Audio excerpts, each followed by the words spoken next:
Hey everybody, it's Bust with Battles with Bust number 360, and today we're going to be doing battle with Akshan Nasus. And so we're going to be going full circle with this one. We're getting a full 360 degrees of Nasus here today. And this had me thinking from a couple of videos ago, we had a terrible time trying to play the Sun Disc with Nasus and Renekton, but one of the things I was actually kind of impressed with was the Glory's Call. Just having access to this really high-powered card draw for a cheap price was a pretty good deal. And so I was looking to kind of move away from playing the Sun Disc. I think that's pretty garbagey right now, but look to use this recently upgraded Nasus. He's now a base 3/3, so he's a little bit stronger right out the gates, and then also including Glory's Call in the deck, even though we aren't particularly playing with a bunch of Ascended champions. And so I kind of look at it as a cheaper version of an Invoke spell, as to where if you want to play something like Beyond the Infinite, the 2-mana Invoke spell, you're typically looking for something very expensive. The mid-rangey space isn't something that you're either guaranteed to hit or that you necessarily really want to hit. But with Glory's Call, I felt like there was a lot of very relevant plays, and they were a lot more cost effective, as to where you're expecting things like the 7-mana 7/7 out of the Invoke spell. That's not a bad deal, but it's not something particularly impressive. To whereas if you're gonna take a big giant unit out of Glory's Call, it's like a 10/7 barrier for 6 that starts like fighting your opponent's units, and so it's just all around much more effective once you actually cast it. And so we're looking to include it in the deck here today. And so after that, this is a very Slayers heavy style deck. It's got tons of targetable abilities, not just with the equipment that you typically associate with using Akshan in. It also gets a lot of targets out of using things like Hate Spike, using things like Shadow Isles, Tellstones, and Crumble. So you target your own unit in the process of killing off the opposing unit. You also come out and get targets with things like the Wings and the Wave, targeting down one of your own units, or Spirit Leech, also targeting one of your own units. And so Akshan is quite effective in this deck. It's got lots of very powerful targety things with him. He often levels up pretty quickly and then gets us the card advantage off the Warlord's Horde.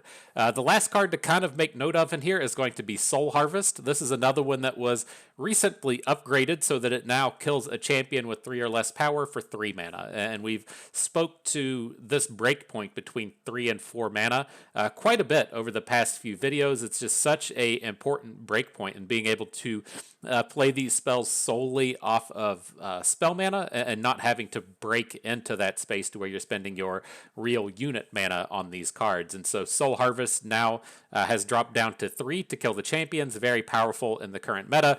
And then the Glory's Call also only costing 3 mana, assuming that we've played Nasus across the course of the game. And so that's it. That's what we're going to be doing battle with today. Let's go ahead, jump on in, see if we can't get ourselves some good games. Hang on to that 69 LP.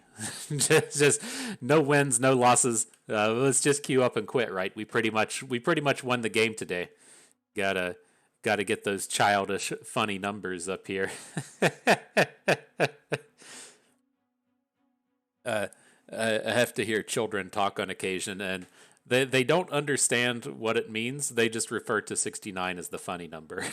It's they have no idea why people think it's funny, but they still latch in on it. The YouTube people say it, make them repeat it, and get those giggles going. So, all right, up against Nami Samira. No fizzes coming from the opponent today, so I assume that this is just going to be a very elusives-heavy deck, probably trying to take advantage of the Burblefish and Shelly. And so I feel okay hanging on to Quietus. They'll probably be a reasonable early target for it, but I want to cycle the rest away, either look for an action, which we managed to find, or look for a sacrificable unit, like the Wings and the Wave, ideally something like the Undying, but some kind of way to let us activate these Tellstones, activate our Hate Spikes and the like.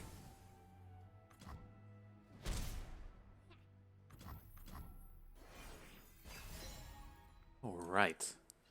Units on board, Hate Spikes coming in. Time for action. He should be fairly safe here. Well, we got zinged, we got boomed.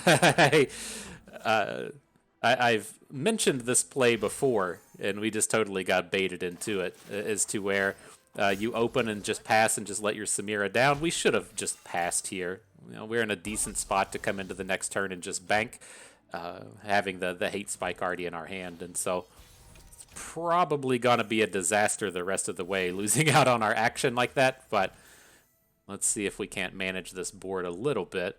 Start off with the Quietus onto Samira. Ideally, it just works. If it doesn't, hopefully it pulls out some burn spells from the opponent, or combat tricks, I should say. Now we can try and follow up with the hate spike.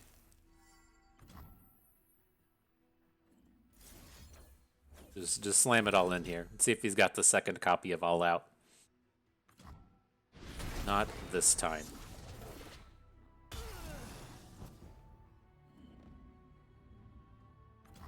All right. Are we recovering? Are we going to get back in? We at least have the Desperate Husk on board that we can sacrifice off to a Glimpse Beyond or to the Tellstones on a future turn.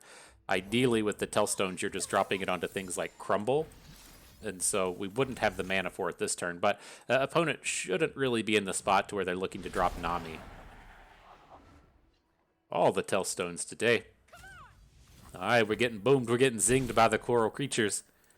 See if we can't recover here.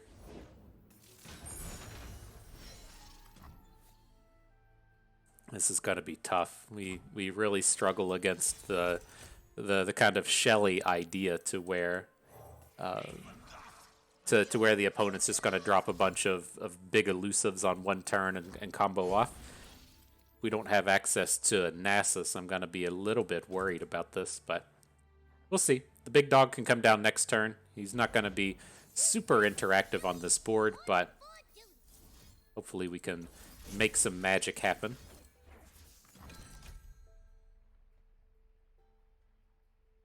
We can't let the Shelly stick around. Wouldn't be surprised to see opponent pop off a couple of spells, but if he gets to untap with Shelly, we're just going to lose the game. All right, well, that was about the best outcome we could hope for.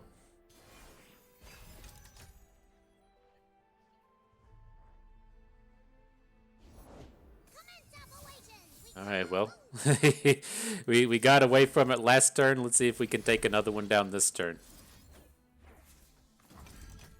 We're still just going to get absolutely domed. We're going to take like 8 damage on the round.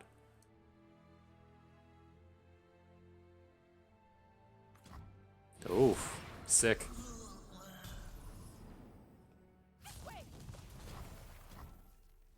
All right, well, no complaints from me. And so do we want to go ahead and drop the Wings in the Wave just to make sure that we have the units on board? I'm kind of okay with it. I guess it's not that important on this turn, right? He's not going to be attacking us again, but it's going to be a little bit more relevant in these upcoming turns. But we're ready to come in with the Nasus. The big dog's ready to do big things. Need him to really come through for us here. As it stands, he can't be blocked, and so that's a real perk. I don't think we want to pick up Action here. I'm just leaning towards these Spirit Leeches. Like, Action's kind of done for the game, right? We're looking for just the game closers at this point. We enter an age of men and gods. Let's see. As it stands, he can't block the Nasus. The -1 attack ability extremely relevant as well. If we can manage to get one of these strikes in. Well, I'd say he's most assuredly going to have a blocker this round with the Nami, but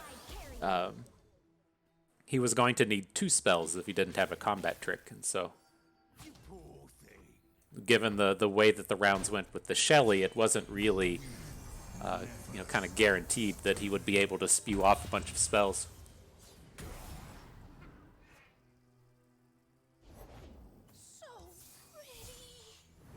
All right, there's the Nami flip. Gonna have to try and take her down as quick as we can. It's another struggle here, right? We don't really have the mana to come out and get in front of her, but The waters give you life, child. maybe we'll get a shot.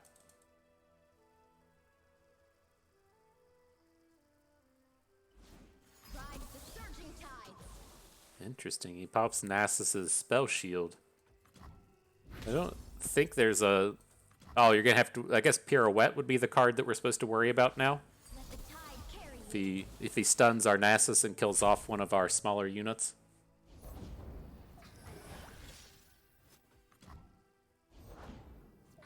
All right, incoming Burblefish. We can use the Spirit Journey to knock one of these things out of combat should we need to. They're not particularly large at the moment, but give us a way to stop some of this damage.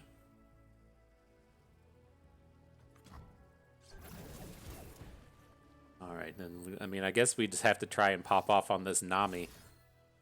Is that even, like... He's just got to have so many spells for the turn. It's like... We can... It's like if we want to drop the Tellstones onto Nami, and then he just gets to play, like, 3 spells in response, it just doesn't really do anything. I think we want to stick on to the Spirit Journey here. Spirit Leech is kind of tempting, but... It leaves us in kind of that same spot as to where, you know, what are we realistically going to draw that we can use the Spirit Leech with? And there's not a ton of options. I mean, I'm leaning towards just playing Glimpse Beyond. See if we can't pick up a Hate Spike and then maybe be able to cast 2 spells on the round, or if we pick up a just something a little cheaper. This is like our only way to be able to cast 2 spells on the turn. So we pick up Crumble and Action. Your spirit is hollow. Alright, well, let's stop at this point. He's got to come up with something else to deal a point of damage. He's going to start chaining off more spells. I think that's pretty certain. And then we can maybe pick and choose one of the bigger units on the board. The weakest ally. So the next spell's gonna go onto the coral creatures.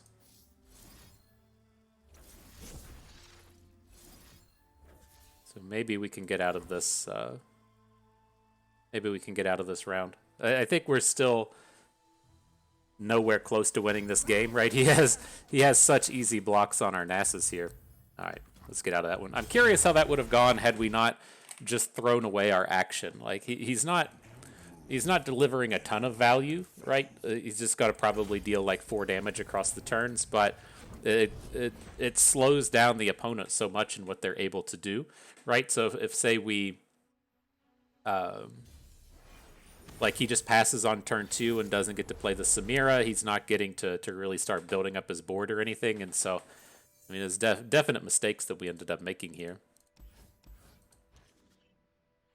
All right, on to the next one, though. Up against Karma Set, this should be a pretty challenging battle. I'd feel like much better if we were in the days of having atrocities, just giving us that kind of singular way to go over top of the opponent, but not able to do so here. Definitely glad to pick up the Dark and Bloodletters. I don't really want to be dropping Action on turn 2. He's just going to get nuked by a Mystic Shot or a High Note, and so we'll try and set the bait a little bit with these less important units. Save Action for a turn from now. This is one where we can definitely activate the Warlord's Horde and draw some cards and whatnot off of it. Might even have a chance for the level 2. Don't want to die? Don't do terrible things. So we'll drop him. Ideally, we'll get to put the Bloodletters onto him if opponent wants to be cute, and then wait until the next turn before they try and kill him. Give us a little bit of extra value out of our highest value unit.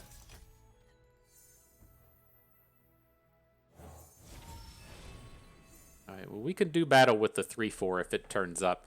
I'm not ultimately worried about it at the moment. The question here is, like, this turn he's probably going to play like the 3-4, and then the next turn he's going to want to play Set. And I kind of want Crumble for that Set turn. It's not our strongest possibility here, but I'd like the option to have a takedown spell.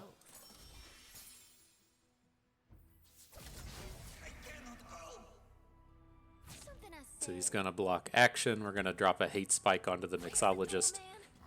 Ideally, getting the survive here. Excellent. And it's nice getting these slays as well. This is a fairly tough matchup to level up our Nasus because they just don't play. They don't play a lot of cards that they don't put a lot of units on the board for us to actually come down and kill. And so if we're not doing self slays with like Glimpse Beyonds and the like, it's pretty tough to get Nasus leveled up.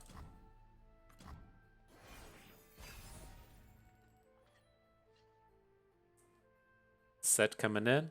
Is he ready to party? Not yet. That's a pretty good caustic riff.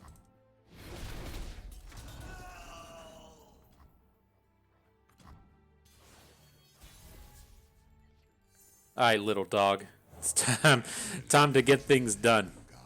5-5 dog coming at you. I make it my business to know the odds. Alright. Jump you right into combat.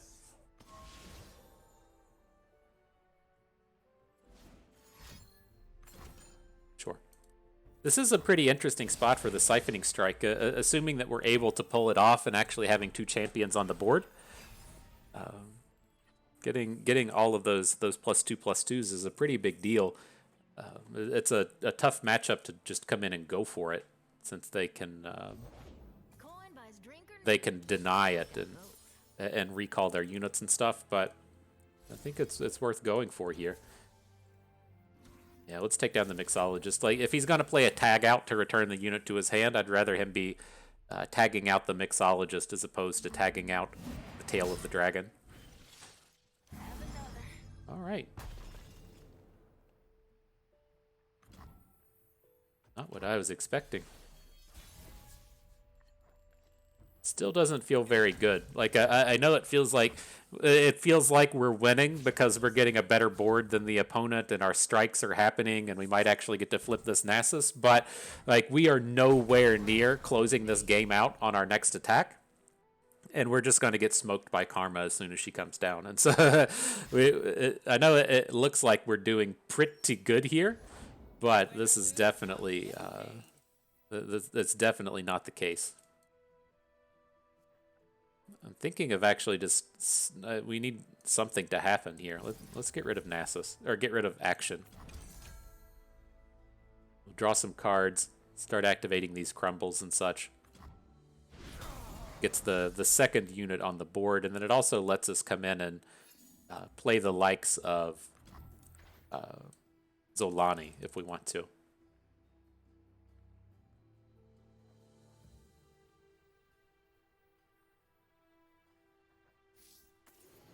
Let's see what we hit. We got a good one. Oh, the General's Palace.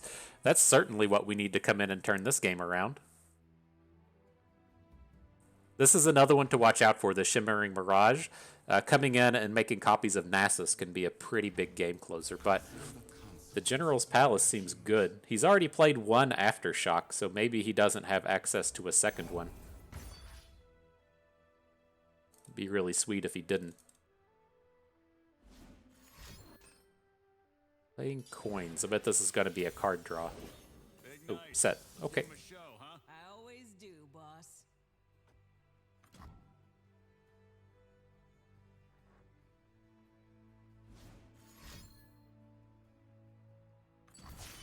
What else is left? High Note. Okay. Certainly something to worry about. We don't have the spell shield onto our Nasus, and so... Oh, did he pick up Showstopper already? Fuck. Okay. Okay. It's tough. He didn't even need to get to the Karma to do that.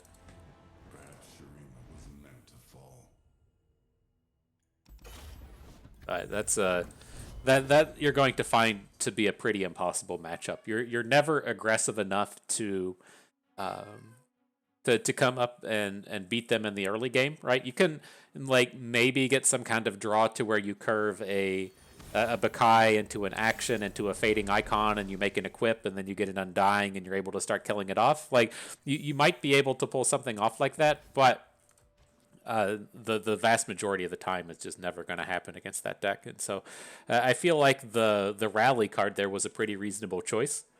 But if opponent got, like, it wasn't even going to be enough to lethal the next turn, and then if opponent gets to start at any point with Karma or start in with gets to start in with set and generating unstoppable forces and stuff, we're just dunzos.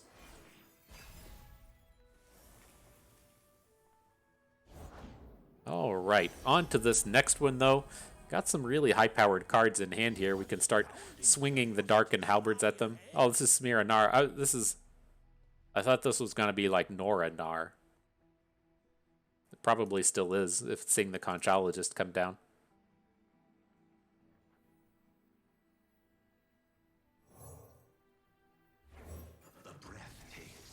Oh.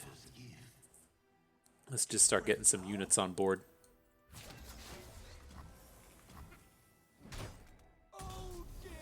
Take those slays where we can get them.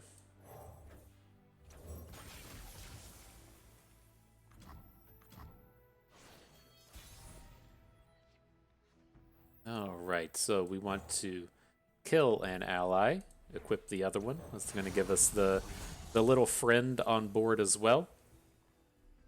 Look at this massive 2-3. I know that's what y'all was expecting when we were talking about getting the big boys down, bringing the 2-3 prey onto the board. Look out. Look out.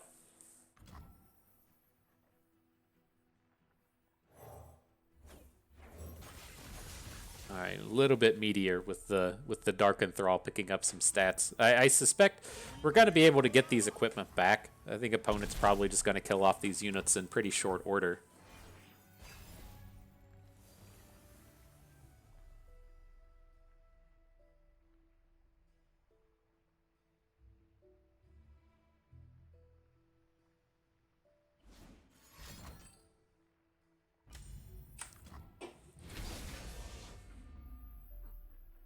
Interesting.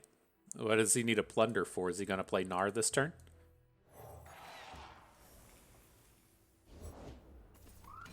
Teeny Dactyl. Alright. What do you even do? Round start, deal 1 to the enemy Nexus. Got it.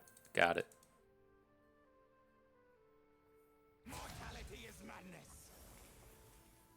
Let's send in the squad. We're pretty close to actually pulling off lethal here. And so looks like with this attack, we'll get to chunk him down to 6. The prey is going to fall. It's going to put the equipment back in our hand.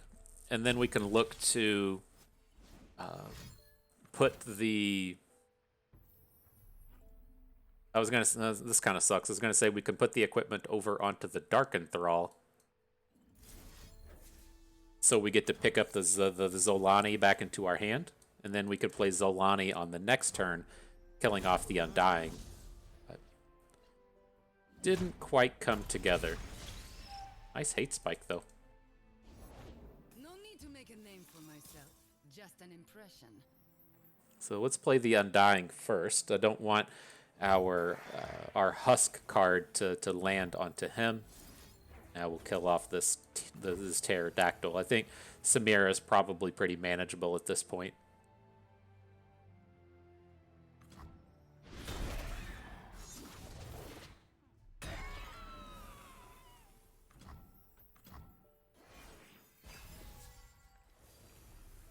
What do we got? Then the big dog turns up. Alright, my dude, right on time. Right on time.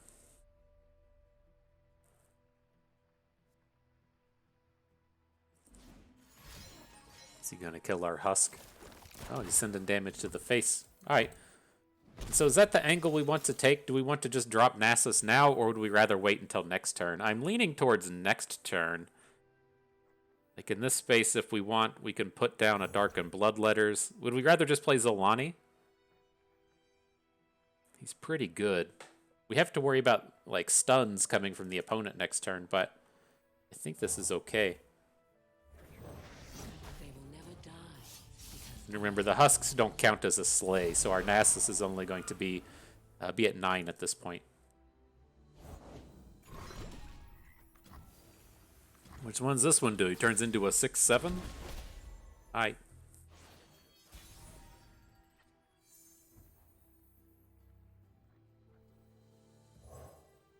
to play me. Let's kill an ally, equip an ally. Then we'll come in with the big dog. 10-10 right from the start. Alright, well, definitely prefer to see the Disintegrate land onto Zolani as opposed to Nasus. So hopefully he'll be able to pull off some thunder here.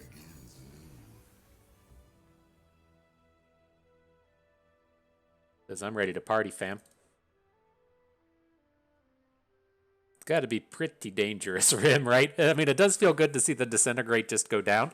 I suspect if opponent had another Disintegrate, they would have just auto-passed right back to us. But I don't. With them taking so much time, I feel like they don't have a great answer to the dog. Well, that apparently needed a lot less thinking. Maybe he was... No, he can even flip his Samira this round.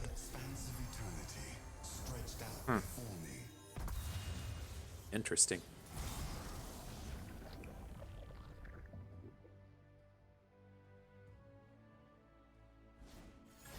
So there's a Samira flip, but he's down to 3 cards in hand. We're at a pretty healthy life total right now, and then we do have both of the Ascended cards in our hand, and so we can start to pop those off if we want.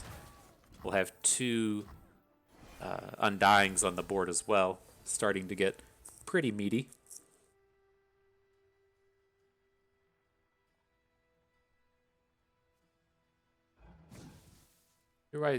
Well, he is playing all these transform cards. I was about to say, why is he playing Samira over Nora? But I guess that makes sense.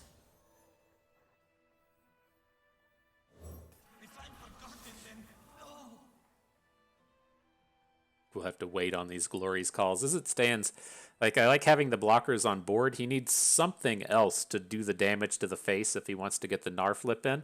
He's gonna generate a flare from Samira, so it's not incredibly challenging to do, but I want to at least make him work for it.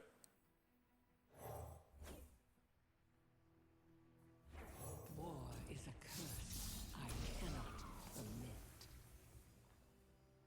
Now it should be tough, right? He doesn't have the flare to force a hook. Ooh, just a big pass. That's wonderful for us.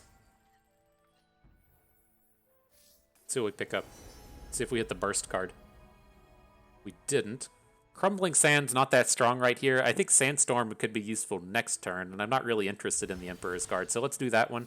Let's pop off another one of these, see if we hit the Mirage. There it is. So we'll use the Mirage. We're going to copy Zolani. Now we're going to bring the delightful squad of big boys in here, and then we'll also Last Breath of the Zolani back into our hand off of this ephemeral copy.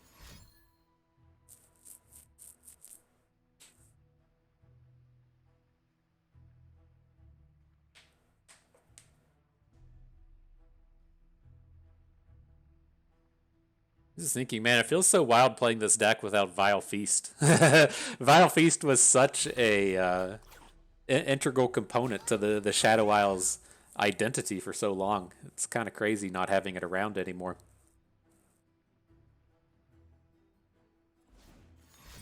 But here, so far so good. He's doing stuff, I guess. You know, he's gonna play a combat trick and a Whirling Death or something. Not entirely certain what he's trying to bring forth, but this feels like one of these spots to where the game probably won't end this turn, but he's having to make such a huge investment into not dying that he's probably not going to have anything to do next turn, right? So what's this? He's got the Sharpened Resolve, and now he's going to Whirling Death off of the Gnar. Gnar's still too small to Whirling Death down to Zolani, though. Wallop. Gotcha. Okay. All right, we kill Samira, we kill Gnar, we kill the Curious Changelings. He's got a Flare and one other card in hand. You should also have a Pokey Stick, right? But, you know, you're kind of hoping that the game is effectively over at this point, right? He's pretty limited in what he can do now. Get to just come in and play Tarash if we want. So here comes the big boy. Here comes the big boy. Uh-oh. Well, that's certainly a good one to have in this spot when you're hurting for something to do. We can just be purely defensive here, though. No reason to run these units out just yet.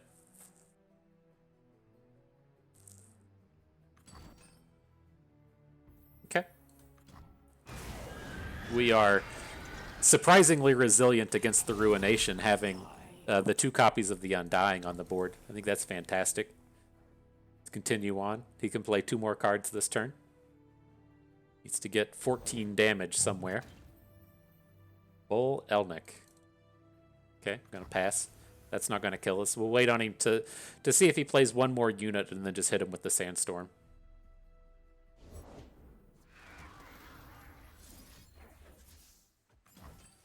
Alright, that was card number 3 for the turn.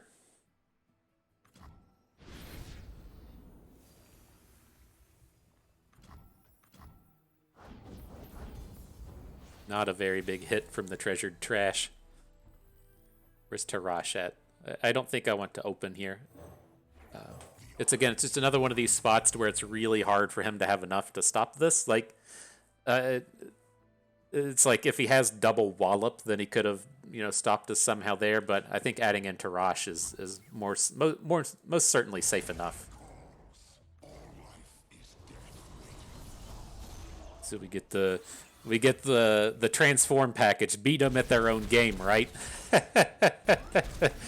Beat them at their own game. GG.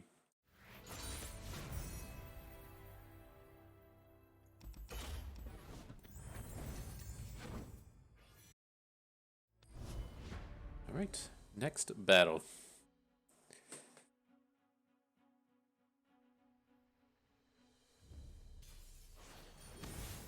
What do we got here? Some Heimerdinger Jace. All right. Prepared to have my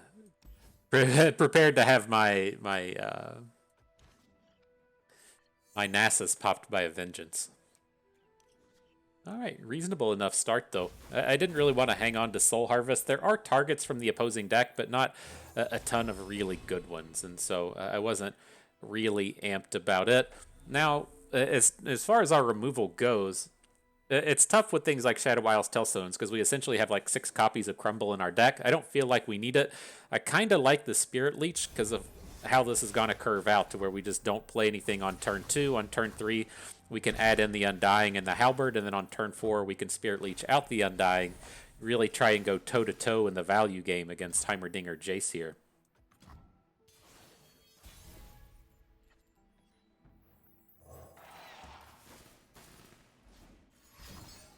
You got the big production surge. Let's see how that hits.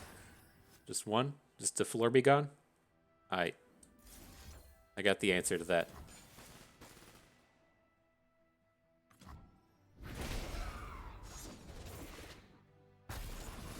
Nice little 6 mana for 2 mana trade.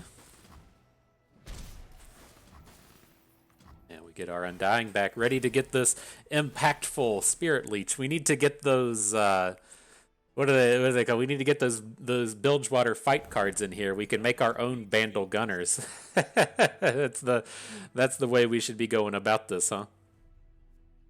Interesting. So he goes Challenger Jace. I wonder if his game is ever just a challenge like the Husk. I mean, we can look to say put the Darkened Halberd onto the Bakai. So it has enough health, and then that's really the only good hook that he has. I think I'm okay with this. Let's get started. Yep. And then we can take a 3 bank into the next turn. Seems promising. The nice thing here is, as well, is he's tapped out all of his mana, so he can't play any 6-cost spells this turn.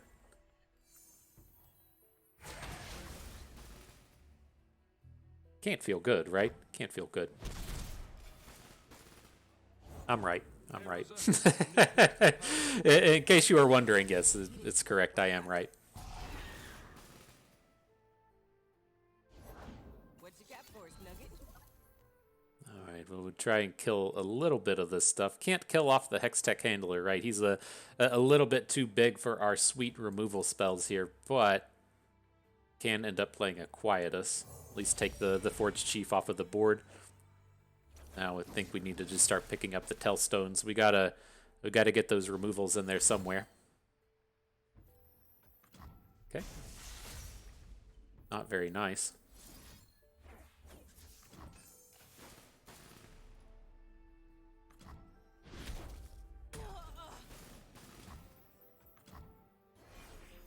And our Undying's getting pretty big at this point, right? 5/5? Pretty powerful stats.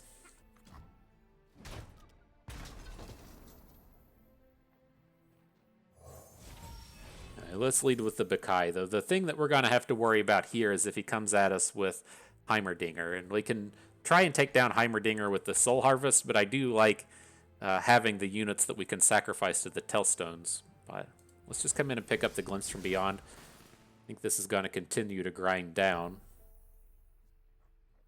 Halberd number 2. Kill the Undying. Boost a Bakai. There's the Donger. Sure beats the smell of burning workshops. Okay. Now, we are deceptively close to lethal on this next turn, right? We're going to get the big unit on board. And if we want to play the +2/+2 onto our Forsaken Bakai, that's a lethal. I wonder if he's going to say, like, drop a Vengeance onto the Undying or something to try and prevent the big damage that way. I say we go for it. I mean, if this gets a Vengeance, that still feels pretty good.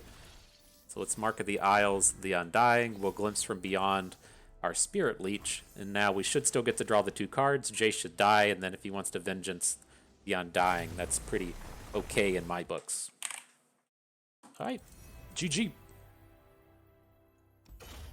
Coming at him with the aggros, right? That's what I was talking about in the terms of that Karma set match. You know, you have to be able to present draws like we just did, and you have the opportunity to do some kind of aggression, but it's not very good aggression, right? That was like serviceable at best to be able to get out in front of Heimerdinger Jace like that and be able to continually churn up the Undying and use the Darken Halberd, but that's not going to be commonplace. Alright, though. Up against Evelyn Lucian. Reasonable enough start. The Quietuses are okay here. They pick off a lot of high-powered cards out of the opposing deck, killing off Lucian, killing off Evelyn if she's not flipped. Very, very powerful card.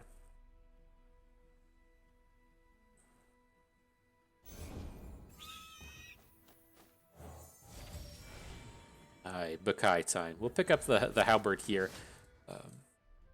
I'm curious if we ever end up wanting to just bank on this turn too, so that we get to save up the Hate Spike for the Undying turn. With the units that the opponent plays, I don't think I'm excited about that. We should be able to quiet us off everything we need to here in the early game, and so we don't need to be that conservative.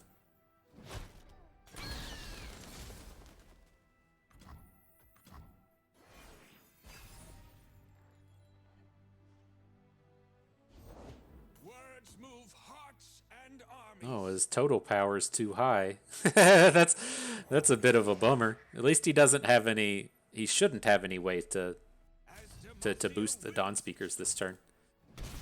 He's getting all aggro on our can't block friends, though.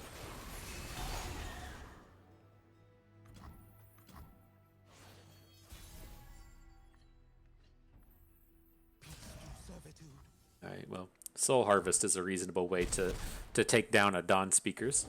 The water stings good.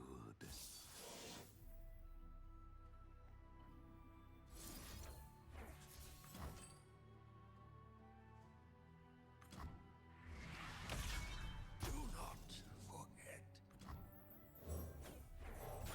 And we'll put the Bloodletters on the Undying. We'll most certainly Hate Spike something on this upcoming turn.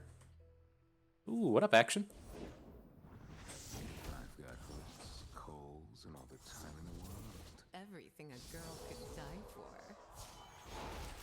Alright, so the Evelyn's come down. We need to see how close she is to staying flipped. She's at 3 of 6, so she should go back to the underside next turn.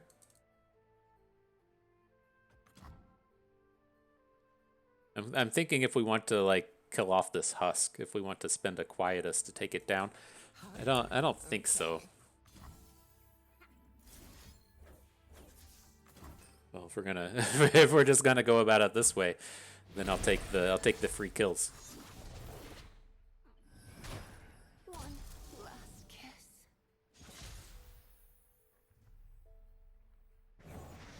I don't need rules to know good from bad. So action in. I'm gonna continue on with this same kind of angle as to where we're gonna get the Undying back. We'll put the Darkened Halberd onto the Darkened Thrall. See if we can't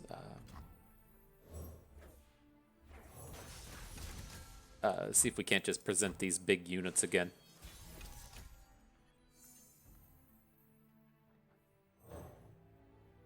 So kill an ally, equip. Got our big targets out here. Our ridiculous elusive Akshan ready to do his thing. Nice.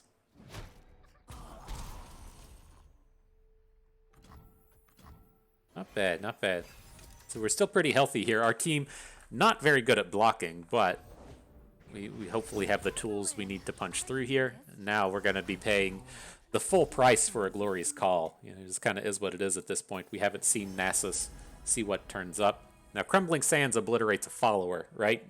We're not really interested in the followers here, but I mean, maybe we are. Is killing off Solitude enough? Or do we want to just go for the General's Palace? Because he can't kill us this turn. He does have a vulnerable hook into action. So maybe we take the Crumbling Sands and see if he takes the bad hook. So if he hooks action with Solitude and then we get to Crumbling Sands. Looking for satisfaction? See how it goes.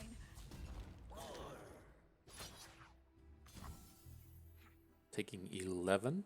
Okay.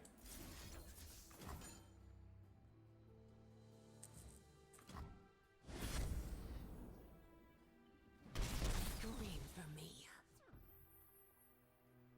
And now Evelyn's gonna flip back down. We're a little short of lethals here. Maybe we can pull off something with Crumble. Were you different? Maybe.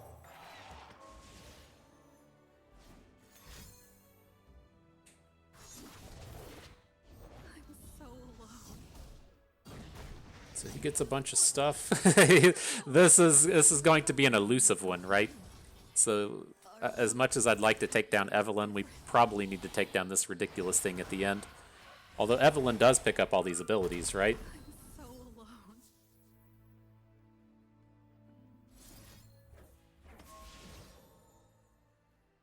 Hang on. This is such a good husk. Oh, it's got spell shield though. Does Evelyn have spell shield? Doesn't look like it. Does this dum dum have it? No, it's just the husk. Okay.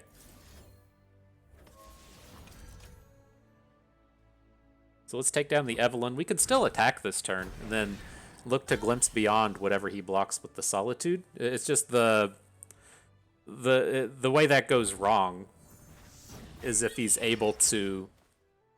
Oh man, that's kind of savage. I'm gonna say the way this goes wrong is if he's able to get our elusive action off of the board. Go away.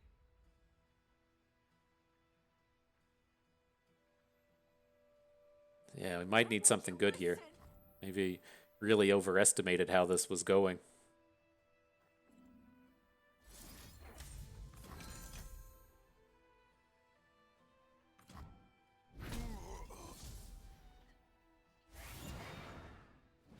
Crumble turns up. Might be too little too late though, right? He's got Ooh, was that our problem? Should we have saved the Glimpse Beyond for this next turn? No, we're not going to be able to block. Like the thing I'm worried about with this turn is that he gets to hook our action with the Fleet Feather Tracker, but we should be fine here, right? It doesn't have Challenger yet. Oh no, our action had Vulnerable.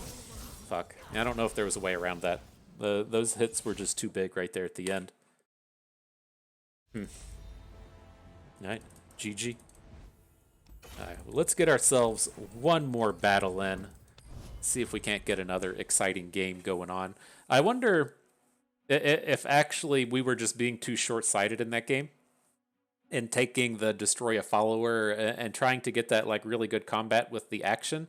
I wonder if we should have just given up on the action and taken the Sandstorm and then just tried to obliterate 3 units. That might have been a better angle to take. Oh boy, what a fun time. I'm glad we get to come in and play Lurk for our final battle.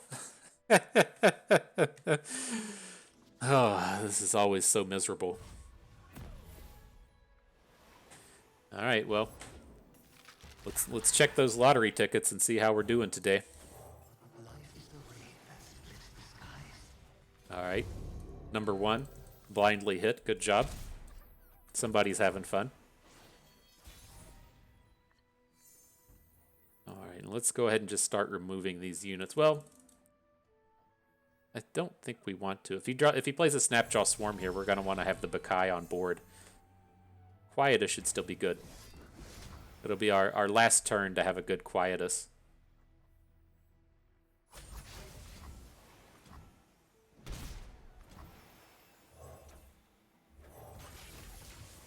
Probably should have played that first. I don't think we're going to need 4 mana on this turn. Since we have the Quietus. We're probably too slow to just stop him anyways.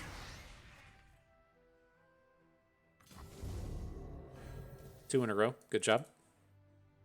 You gotta make sure you say good job to your opponent as they're blindly hitting their lurks.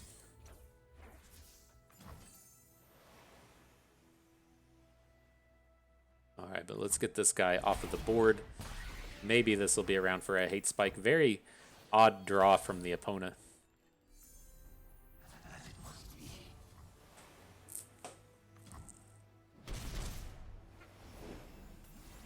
There's the Snapjaw Swarm.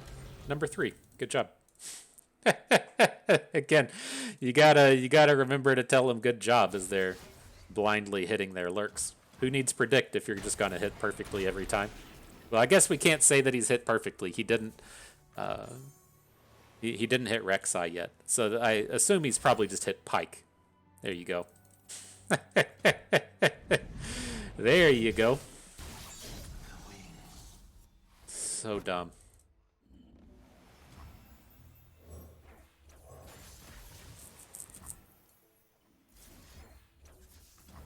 I don't know.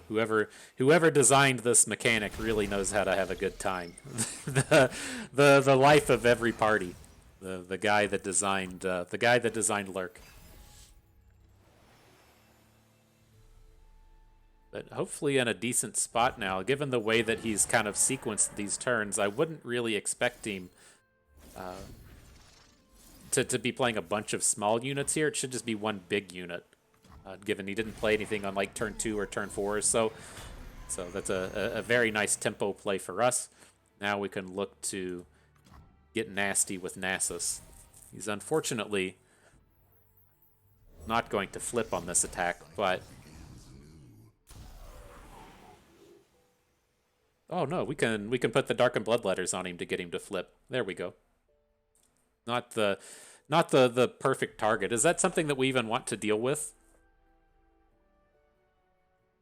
As it stands, like the Bloodletters aren't spectacular, but they can become a Zolani for next turn. Like, is it really that important to get that -1 attack on the opponent at this point? I don't think it is.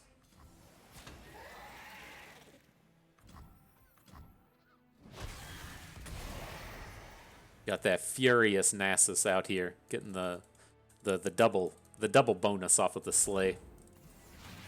Whoa. There's a Rek'Sai. That's what we were waiting on. Try my patience. Ruthless Predator. Okay. So I think we're still okay, even after losing our Nasus. I mean, we have the Tellstones to... If he plays Rek'Sai, we can kill her with the Tellstones. But we're out of units after that. So...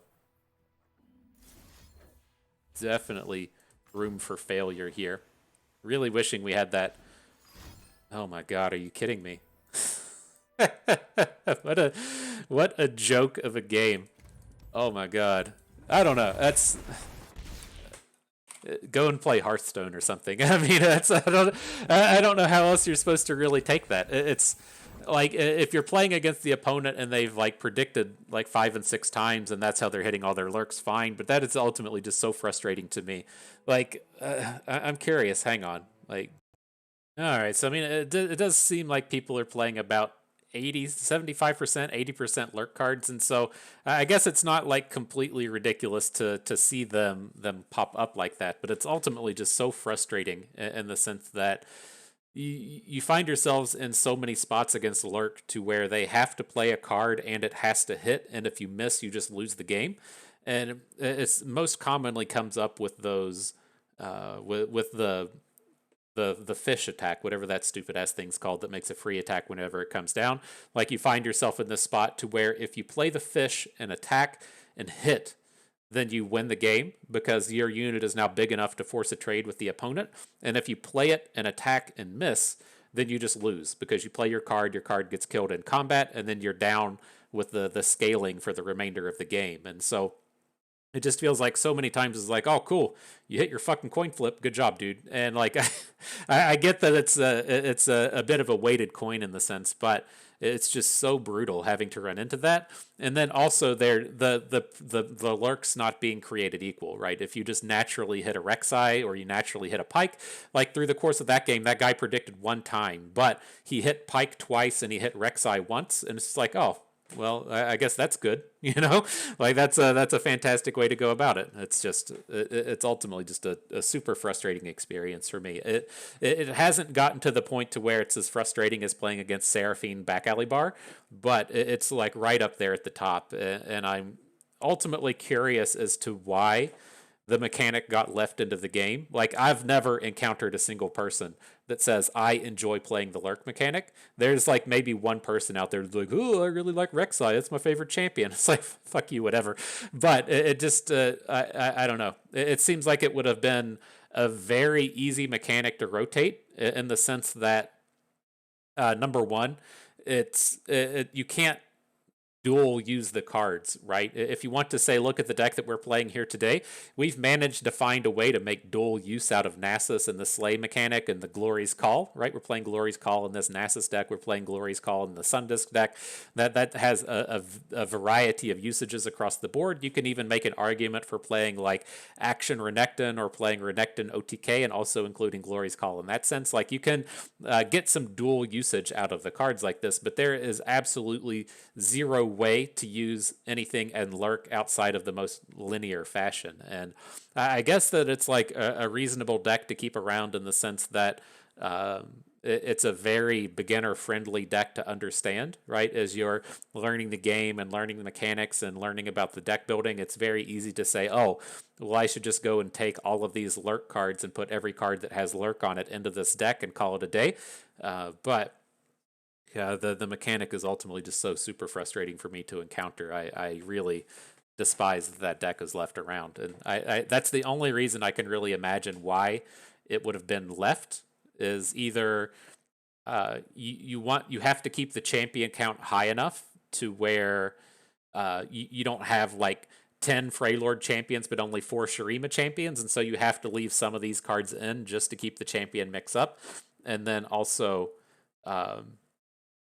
it has that kind of linear ability to it to where it's kind of easy to figure out. I guess that's why it's still here. But, whew, man, the intern's doing us dirty on this one and not running up what a dog shit deck this is to have to play against. But alrighty, nonetheless, salt aside, coming back to this one, this is a deck that it has some promise, but I think you have to kind of look at it in the sense of Ash LeBlanc, as to where it's a very polarized deck and what it's going to be good against. What we kind of mean by that is if you take a deck that has, say, a 55% win rate, that's a deck that's doing exceptionally well. You can have that deck, say, have kind of like a 45 to 60% win rate against the entirety of the field. It doesn't have any really bad matchups, doesn't have any really good matchups, but it's just generally good against everything. That's one way you can have your decks run. And then the other way is you have a lot of matchups that you win like 80% of the time, and then you have a lot of matchups you win 20% of the time. And if you steamroll your good matchups and just get overrun in your bad matchups, depending on how the meta falls and how many times you get to play your good matchups, then the deck does well.